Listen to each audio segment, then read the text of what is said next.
welcome. I've just had a child, nice, and so I will not be streaming matches the coming days. Maybe for the foreseeable future, who knows? But I've decided to focus a little bit more on YouTube for the time being. YouTube is where I started, and I actually enjoy the format quite a lot. And my idea is to make like relatively short videos where we, basically we'll play one match with a list, and we'll see. I'll try not to upload any chaff, so any matches are like non-games or just really quick games or combo decks or whatever, but I'll try to upload matches that have some substance to them. And today I will start by talking about two great gamers who actually went really well, did very well on this showcase that was this weekend. Excuse my voice, I had a bit of a cold. And this is false propaganda from MTG office. This was not similar to Hardened Scales. This is Stan, who is in the modern, in the Hardened Scales Discord. He top 4 the Amsterdam tournament a weekend ago. This is list. I mean, this is just, it's pretty wild, Please Splitting Needle, Basilisk Animation Model on the main deck.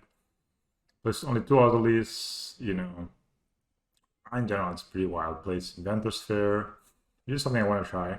And then again, the sideboard is a bit all over the place. Playing Orvar the old form to counter the creativity decks. I don't currently own that card, and I'm not sure how expensive it is. We can check that maybe. Because I would like to buy it. Oh yeah. Could have bought him long ago. Jeez. Could have bought him at 5, but yeah. Anyway, yeah. Very hard card right now. I probably will buy it myself at some point. But you don't need to. I have them in paper. I don't know what's going on really in this art. But yeah, pretty, like, the most wild thing with this list is that it's playing 2 power depots on the sideboard. I'm sorry, as alliance, which allows them to, trigger the animation module and do some funky stuff with Zavaz and everything. Not my favorite list, but it's strong. And definitely he's playing really well. He lost twice to creativity, so that really speaks to the need of playing Orvar in your deck. It's one of the hardest matchups for sure. But Patrol Automatum should be also very good at that deck. And the other player plays the list much more similar to what I enjoy playing with the Shadow Spear. That's the card I'm like less in about, but the rest of the deck makes a lot of sense. 23 lands, good old everything basically. Chalice, animation modules. This is a lot more standard to what I would normally play myself. And yeah, what I will be playing today is something quite similar. I think I'm gonna go up to 4 steering. So let's have to try. One of the cards I want to try is Throne of Death. I feel this card has some value in a lot of matchups right now. I'm not sure if it's gonna be it. Basically, this could easily be cut for another land or another one-off in the main deck. Not a worker, not a welding jar, but for now, I like to try it. Now on the sideboard, I have all these cards. Relic, Torpor Orbs. I don't have a cage, which is a bit not good. I think we should have a cage from one her. So a lot of one-off artifacts and some Nature's Claim, some idiots, and some dismembers. Some, usual 16 2-drops plus a Throne of Death. I'm not too sure, but I kind of liked it when I had it. Works really well with the 2 Llanowar Reborns we have here. Throne and the Llanowar Reborn are like skills at home. And I'm playing 3 Ozolis. I don't like to play 2 Ozolis in your in-right because you really want to be starting the games with like a powerful 1-drop, which is Ozolis or skills in the case of this deck. But yes, I'll see you in the first match. And sorry, I need to go to the restroom to get rid of some of this knot. Alright, everyone. So amazingly, we've been blessed. We have the wonderful turn 1. And this is a powerful start. Go Saga. He will definitely keep this hand. We got the Gemstone Counts on the draw to keep. I think, what do we put? What do we exile? We could exile these. I don't love it so much. I think I like to have this. I'm just gonna exile 1 Hangover Walker. We've been blessed, thankfully. Most likely we're gonna play Drum and Sarah here. It's a Ragavan, so most likely we're going to play Hangover Walker. It's probably enough to block. I wonder if I should play Saga this turn or wait for the next turn. I think I'm going to wait for the next turn. Next turn I can play Scales, Drum, and play Ravager.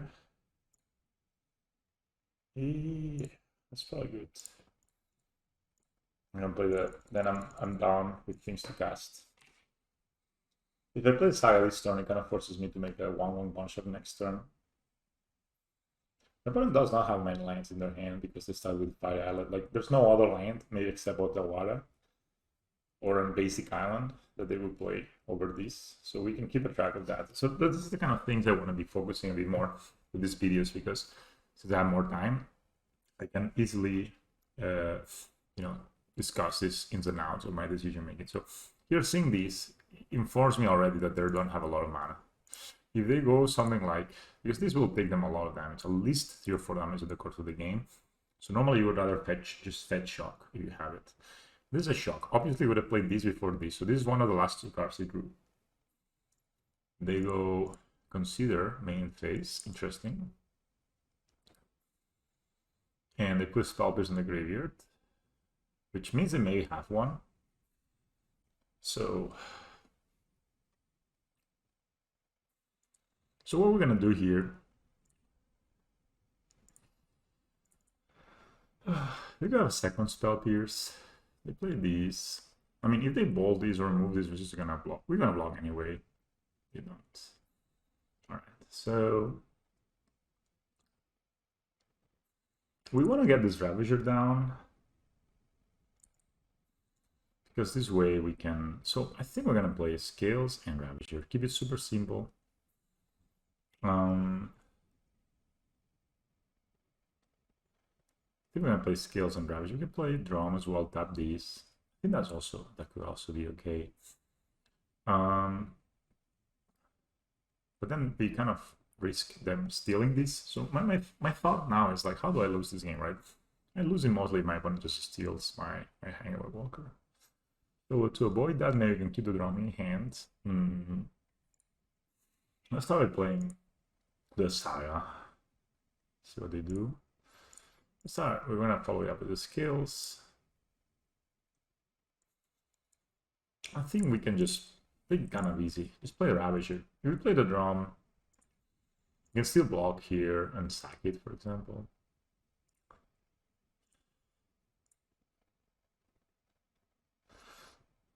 If they bolt here, they do not have the Delirium at the moment. So if they bolt here, I can always tap the Hangover. They don't tap. Obviously, playing the drum means we have more artifact to sack, but I think I'm just blue, Sledge Shredder. They can try to charm these. Oh, it's a Murktide region already. Jeez. It's only a 5/5 though. I don't think they will attack here, as expected. Alright, so we're doing this. So my plan here is probably to make a construct. So probably would love to make a construct and to put a counter here, right? So we can keep the other Ravager in hand. So you can play this first. So you can make a construct and put a counter here. Keep the Ravager alive. We can take 5 from the Murktide region. That's not a problem. We're gonna get an Ozolis, and we can be able to kill them next turn. So in reality, what I'm trying to think here is like, they might have 3 mana. They have not really bolted or forced the issue at all with Island. So it tells me they probably don't have a lot of removal. They've drawn a lot of lands in a row by the fact that they have just, these are, they played this first, then this side on this third, right? So these lands they drew after turn 1, basically. We just take 5, we're at 20. We can afford to do so. Normally they don't play EE in the main deck. Just let's see what they do in response to all of this. Blue, red, there's a special situation post combat. That's fine. Here we're in a situation though where we basically almost win if my opponent taps out of these 2. Especially if they cast a Consider. Whoa, why would you tap this? My opponent's thing is gonna tap out. So why would you tap here instead of here? think they have another consider. I don't think they see how they can lose this game, but yeah, that's a DRC. Doesn't even fly, so I think this game is over. What we're gonna do is we're gonna make a construct. Jameson can't completely won us this game, obviously. So we're gonna tap here, here. We have 3 attackers basically, and they have 2 blockers. So we could sack these. But to be honest, it's no need. We are winning this game. So we can untap. We can even make a construct. Yeah, let's just make a construct. It's fine. It's gonna get probably as a last. It's the simplest possible play. Which, you know, you can see here, like even a Ravager in hand, we get it more secret, so we could just win the game. But here basically we have 3 attackers. My opponent has 2 blockers, right? So I think this game was maybe not played perfectly by my opponent, but I definitely played pretty well. I think they should try to force the issue a bit more with Ragavan. But now, you know, whatever they do, they're just dead, so... I mean, this is just an easy... so we can do... this... this... Doesn't really matter. So, yeah... Obviously our draw is very powerful. Yeah, so this is just GG, right? So this is 8 plus 9, 17. It probably was lethal already. Cool, so we won. I mean, and the reason we won, of course, we had Jameson Caverns, and we played very patient. We didn't open ourselves to our Mage's Charm. The only thing I would do different this game is probably play that Spinleaf Drum. Because even if they have to have the spell piece into the charm for us to get punished, so it's less good than it seems. So I think I like Curse a lot in this matchup. Obviously, I don't like Animation Module. Animation Module is sort of a weak card in this matchup. Chalice of the Void is also not that great. Relic can be decent, but I feel that Relic is just not good enough against more of that. So we're gonna cut that. The Neo can be good. Can put in the maybe, and same with these members. These members on the draw, I kind of like, especially because they're playing less threats now. They're playing normally like 3 DRCs, 4 Ragavans, 3 Mortars, 2 Shredders. So getting rid of the threats can be really powerful. We can see what we can cut. I like cutting the Worker and the Steerings. I think that the Mio safekeeping, it's a bit difficult to keep mana open, and so I'm gonna cut that. I have the Throne of Gaia because of Sack Outlet, and I'm gonna cut 1 Ozolis, just because we want to have like high quality of cards, high impact cards, and the Ozolis is high impact, but we have a lot of ways to find it, and the weakness of it is that it's banner multiples, obviously, because it's legendary. So we want to do to make our deck more focused. When you're playing these handy matchups, where every card counts, you cannot really afford to draw 2 options. Sometimes it's fine, but sometimes it's not fine, and then you get punished. Whereas, and you also can't really afford to, you know, like if your opponent plays a turn to Legend Shredder and you dismember, you're so ahead at that point, right? Because their opponent was kind of hoping that Legend Shredder would, you know, get them closer to a good cards. So that's the plan basically. So keep the scales up. Try to have a stack outlet out all the time, and just play it nice and slow. I only have 6 red sources in this deck. Obviously, some of the red sources became down, but Ragavan becoming very popular makes me wanna go for that place. I'm gonna keep this hand. This may sound weird to you, but this hand is excellent. It has a Tone 1 or Saga and a Scales. And if worst case scenario, and if we get turn 1 Ragavan, we're still gonna make constructs and we're gonna be doing pretty good. Then our opponent can put counters on a construct so it doesn't get to the rest now. It's pretty important. So we're just gonna keep this. We're gonna put Gemstone Cavern. Say okay. And here, of all the cards, we have multicolored lands. So we're just gonna put this exile as well. Because we have red already here.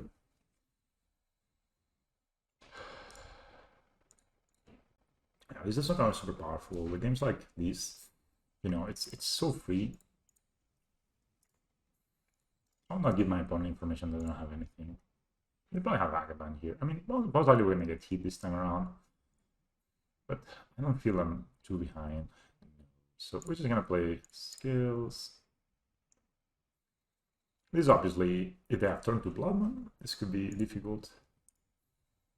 But that's, yeah, I think the hand's still good. We draw in, which is obviously not ideal, but don't want Saga is very, very strong, especially with the Scales backup.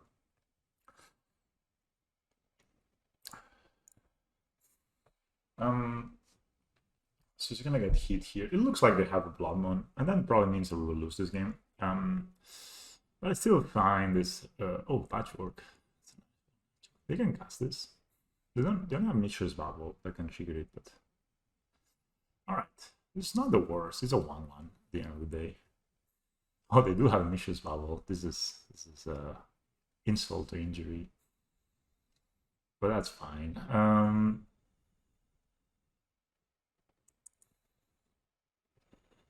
Yes. So they know what we're drawing. We're drawing Enigma's Nexus. So 2 lines in, we get the 5-lander and we drew 2 more lines. It's a bit unfortunate, so we just fast. I'm gonna make a construct. And chill. Dress down is annoying. So, but the thing is, if they have dress down, I'd rather they dress down on attackers, right? So I'm gonna try to block this dragon right now. It's only a 1/1, so just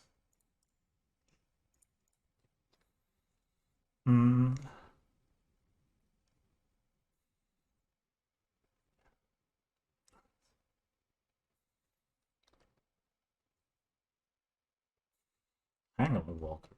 Jeez, they're gonna play more of our deck than ours. I think they're gonna cast it, almost for sure. They got a trigger. Amazing. Alright, this is a powerful stuff. Dragon is a strong Magic the Gathering card. I don't know if you guys noticed. Problem is they have counterspell out most likely. So just gotta make a construct. There's not a lot more decision making here. Alright, this resolves. And it has to be as a last. I mean, we could get the Inventors further down.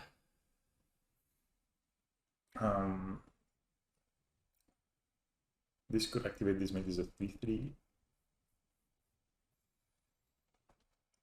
Okay, 7 Enigma's Nexus. But I think getting Lana Reborn means that we can actually top deck. We don't only lands. And this can happen sometimes. You keep a high lane count. My opponent may have double removal spell, and then we're basically just gonna probably lose this game. Oh no, they did not kill it. I guess they can steal it. They have used 2 Unholy Heat already, which is good to know. They shot that in. They have 3 cards in hand. That's pretty good. Okay, guys, if you... Oh no, it's at number 8.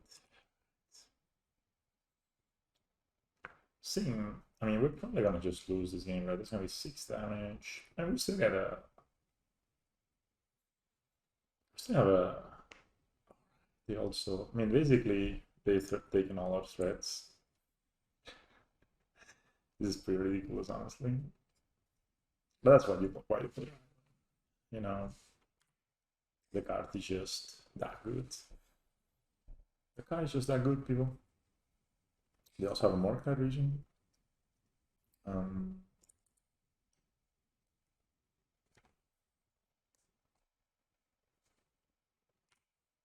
So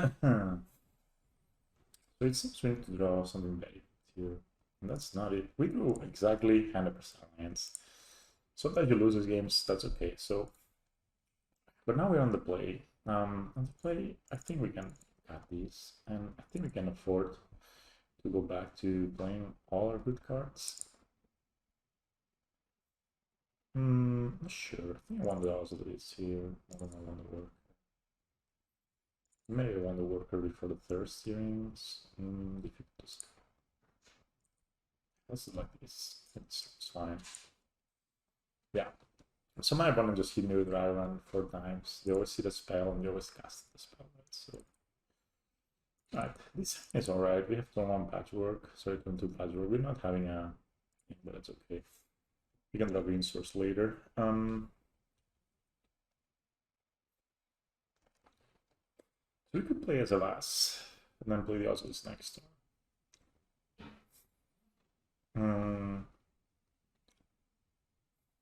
It's the time to jab some power or something. We could play Savas and play the Oscillus next turn.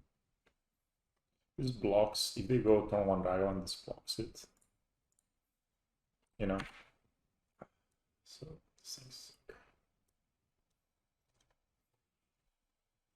I think the worst card we could have here would be Spellsnare. We're on the play, so this will not die before we get to untap with it. But if they have turn 1 Dragon, which, oh, this is a Lightning Bolt. That's fine, honestly. I will trade my Zavas for Lightning Bolt. I'm gonna cast my spells next turn. So I'm just gonna play the Siren next turn. You know how it works, right? Like, if my opponent had... If I play the Oscillus, obviously my opponent doesn't get 2 bolt there. But we're in an okay situation here. Let's Shredder, right? Yeah. They get to connive. That's fine. It would be awesome to draw a green source, because then I would just play the green source, play Siren next turn. Get 3-4.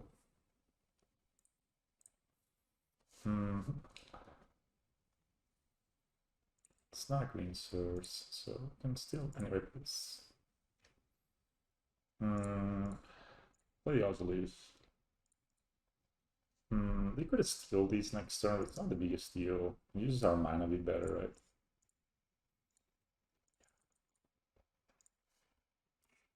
I'm just gonna pass the turn.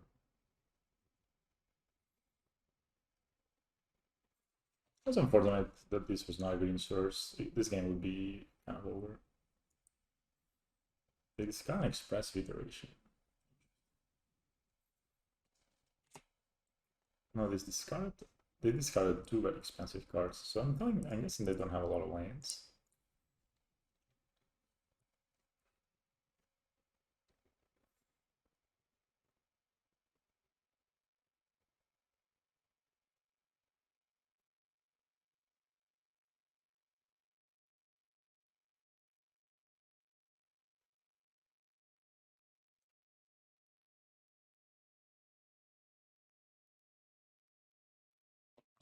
That's E on 2 colors. That means that this also kills these. Very interesting. This doesn't die. So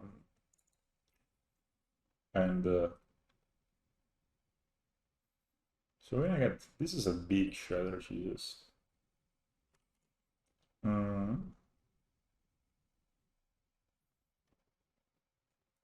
So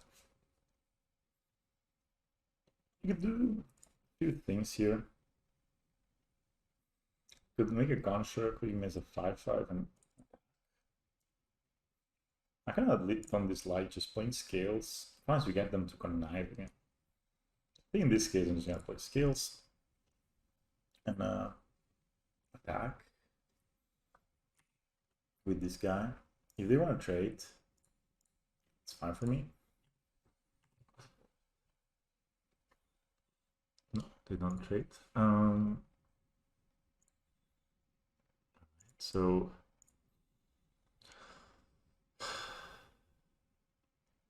I simply didn't want them to connive again. This guy's getting too big. Expressive iteration. This is pretty broken right now, what they've got going on here. But we can win him. My opponent taps low enough. I'm gonna do some shenanigans here. Because I can't dot. Interesting.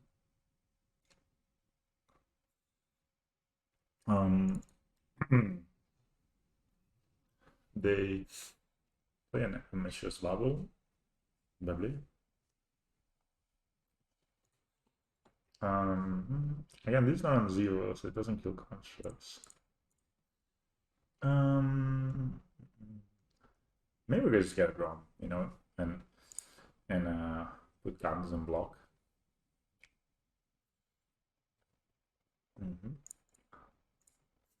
They decided to put discuss expressive iteration. They have one only.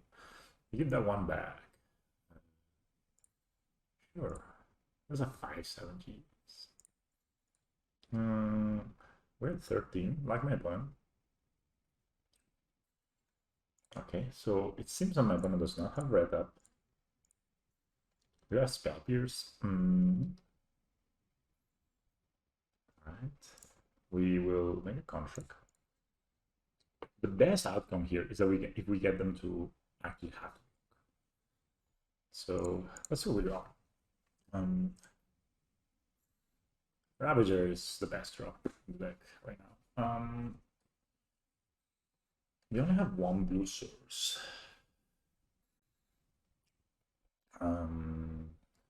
We can do many things here. We can get a drum. That will give us one more mana.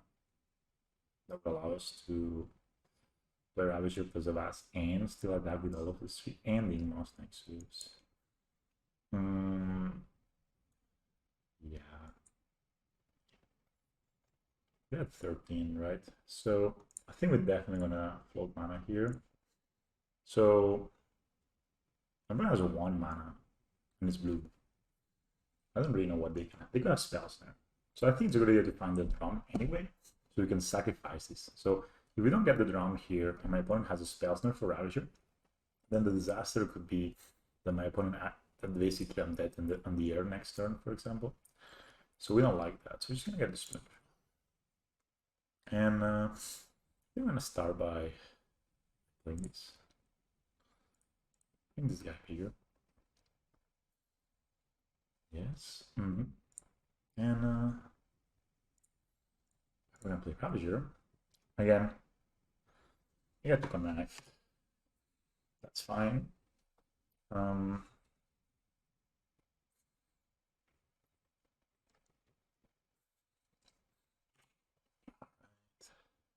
then we will tap this guy, activating mouse next, so just to get more threats on the board.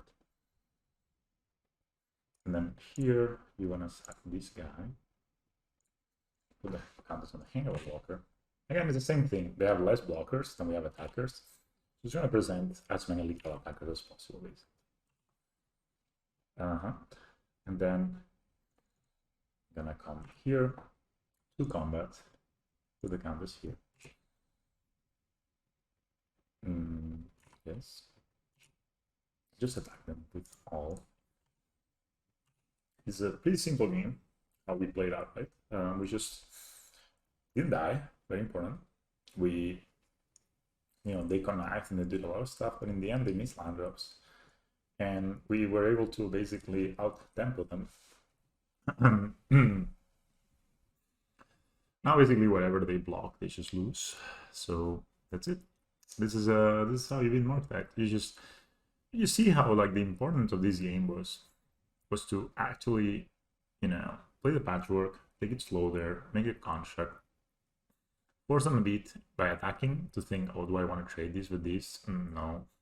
And then basically when they only play like 19 lands, so sometimes they get stuck on these 2 to 3 to 4 lands, even though they can't trip a bunch, or they're forced to cantrip. They have to cast 2 expressive iterations are considered to get the hit the land drops. This is where you need to go and start putting the pressure, because at this point my opponent has tapped out of all the red mana, so I'm basically free to just put it under pressure. Obviously, the Ravager here was very lucky. If this was not the case, what I would have done is going to drum, I'm going to make another construct, and then I'm going to have enough mana to tap the Hangover and activate Zoras to sacrifice it. And then I would attack with the patchwork and the construct, still forcing them to block one of them, because at any time we can sacrifice the Ravager, the Hangover can make a bunch of doctors. That's the plan. Make a bunch of doctors, and then they just die, right? So just if we are able here to turn it in a way so my opponent has to block, has to take a bad trade. Then we're only dealing with Eon 2, which if we don't have the Ravager, only kills the Patchwork, and DRC. That's pretty beatable, and especially having 2 constructs, Hangerbuck and Nosgood's and Scales, right, going around, right? So hope you guys enjoyed this kind of video. I hope it's informative for you, and do let me know if you enjoyed. I'm sorry for my voice, it's gonna come back, but I try to illustrate a bit more the thought processes instead of trying to entertain you as much. But do let me know if you like this, and please like and follow, and I expect a lot more YouTube content now that I'm a bit more pressed for time. Thanks everyone, and have a nice day. Bye.